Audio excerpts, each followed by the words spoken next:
Gunung Merapi dengan ketinggian puncak 2.930 meter dari permukaan laut per tahun 2010 adalah gunung berapi di bagian tengah Pulau Jawa dan merupakan salah satu gunung api teraktif di Indonesia.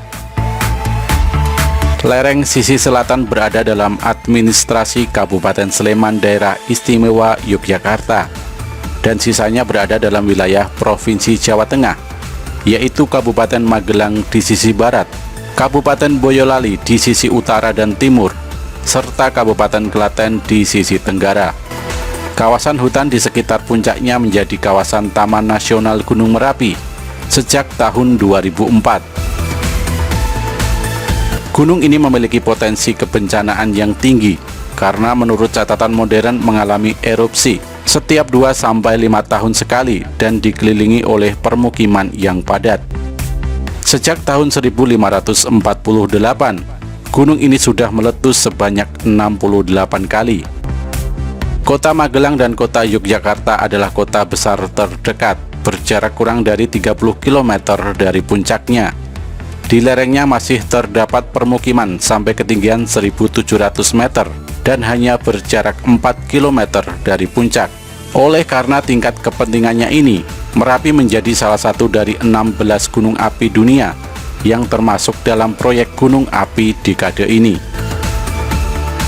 Nama Merapi berasal dari penyingkatan Meru atau gunung dan api, sehingga nama Merapi sebenarnya sudah berarti gunung api. Dalam naskah lama, Merapi pernah dikenal sebagai Mandrageni. Gunung ini adalah gunung termuda dalam rangkaian gunung berapi yang mengarah ke selatan dari Gunung Ungaran, Gunung Merbabu, dan Gunung Merapi. Gunung ini terbentuk karena aktivitas di zona subduksi lempeng Indo-Australia yang bergerak ke bawah lempeng Eurasia, menyebabkan munculnya aktivitas vulkanik di sepanjang bagian tengah Pulau Jawa. Puncak yang sekarang ini tidak ditumbuhi vegetasi karena aktivitas vulkanik yang tinggi. Puncak ini tumbuh di sisi barat daya dan puncak Batu Lawang yang lebih tua.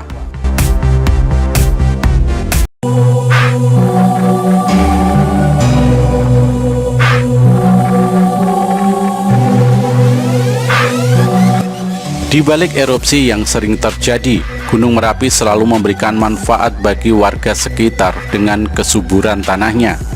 Sangat wajar jika warga di lereng Merapi enggan pindah, meskipun terkadang bahaya mengancam mereka. Kepercayaan bahwa Merapi tidak pernah ingkar janji dan selalu memberikan tanda, menjadikan warga sangat damai berada di lereng gunung api teraktif di Indonesia itu. Di balik kenyamanan tersebut, warga juga percaya ada yang menunggu gunung tersebut. Salah satunya adalah Nyai Gadung Melati. Sosok perempuan cantik yang sudah janda inilah yang dipercaya memberikan kesuburan dan alam yang hijau di lereng Merapi. Selain Nyai Gadung Melati, di puncak Merapi juga dipercaya ada sebuah keraton yang mirip dengan Keraton Mataram, sehingga ada yang mengatur hierarki pemerintahan. Keraton Merapi itu menurut kepercayaan masyarakat setempat diperintah oleh kakak beradik, yaitu Empu Rama dan Empu Permadi. Seperti halnya pemerintahan sebagai kepala negara, Empu Rama dan Empu Permadi melimpahkan kekuasaannya kepada Kiai Sabu Jagat yang bertugas mengatur keadaan alam Gunung Merapi. Selanjutnya ada Kartadimeja yang bertugas memelihara ternak keraton dan sebagai komando pasukan makhluk halus. Kemudian ada Eyang Antaboga yang bertugas membuat Gunung Merapi meletus. Dan ada juga Eyang Megantra berperan penting dalam pengaturan cuaca di sekitaran Merapi. Kartadimeja juga tokoh yang disukai penduduk karena acap kali memberitahu kapan Merapi akan meletus dan apa yang harus dilakukan penduduk untuk menyelamatkan diri. Sementara Nyai Gadung Melati juga dipercaya menunggu Gunung Wutuh yang berada di bawah Merapi. Gunung Wutuh ini juga dipercaya sebagai pintu masuk Keraton Merapi. Pada awalnya Nyai Gadung Melati tinggal bersama anak semata wayangnya, yakni Nini Kelabang Retno. Anaknya pun meminta ibunya membuatkan taman yang asri. Namun karena gersang, dia pun membuat sayembara. Barang siapa bisa membuat aliran air dan membuat asri pekarangannya, maka akan diambil menjadi menantu untuk anaknya yang sangat cantik, yakni Nini Kelabang Retno. Akhirnya datang Ki Ageng Sukuh dan mampu melaksanakan tugas. Namun sayang, Nyai Gadung Melati ini ingkar janji, lantaran melihat Ki Ageng Sukuh sudah tua. Ki Ageng Sukuh pun menjadi murka setelah daya upaya dilakukan, namun Nyai Gadung Melati ingkar. Akhirnya Ki Ageng Sukuh mengutuknya menjadi patung.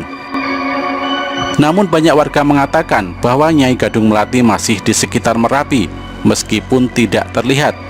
Bahkan mitos Nyai Gadung Melati ini juga tersimpan dalam bentuk lukisan di Museum Vulkanologi. Salah satu pelaku spiritual Ki Sumiran mengatakan, Nyai Gadung Melati menjadi bagian dari Merapi dan Kerajaan Mataram. Hal ini diperkuat dengan sesajen labuhan yang rutin digelar Keraton Yogyakarta, juga menempatkan semekan Gadung Melati. Ini memang mitos, namun banyak keyakinan pelaku spiritual Jawa yang mengakui keberadaan Nyai Gadung Melati. Sekilas memang seperti Nyai Roro Kidul, namun berbeda. Dia juga sering mengenakan kemben warna hijau. Cerita Gadung Melati ini banyak di sekitar Merapi dan juga bagian wilayah Kerajaan Mataram. Namun semua bermuara di antara Merapi dan Kerajaan Mataram. Bahkan cerita desa Wonosari juga berkaitan dengan Gadung Melati. Di sana ada kampung namanya Gadung Sari. Ini ada cerita terkait Gadung Melati juga, ungkap Suharjono. Sementara menurut sastrawan Bambang E.B. menuturkan, cerita tentang sosok Nyai Gadung Melati memang dikenal oleh masyarakat pedesaan yang tinggal di lereng Gunung Merapi. Dia digambarkan sebagai perempuan cantik dengan baju warna hijau. Dia sosok penyubur di kawasan Gunung Merapi. Gadung Melati diambil dari nama yang merupakan sebuah simbol kekayaan alam dan kehidupan yang bahagia. Gadung yang artinya polo pendem, tapi mana luasnya adalah kekayaan bumi. Dan Melati digambarkan sebagai kehidupan yang wangi atau bahagia. Sosok mitologi inilah yang menyampaikan pesan positif bagi masyarakat di sekitar lereng Merapi. Pesannya adalah masyarakat itu diwujudkan dalam sikap masyarakat kawasan Merapi yang tidak pernah menganggap Merapi sebagai sebuah ketakutan, tapi merupakan sumber rezeki.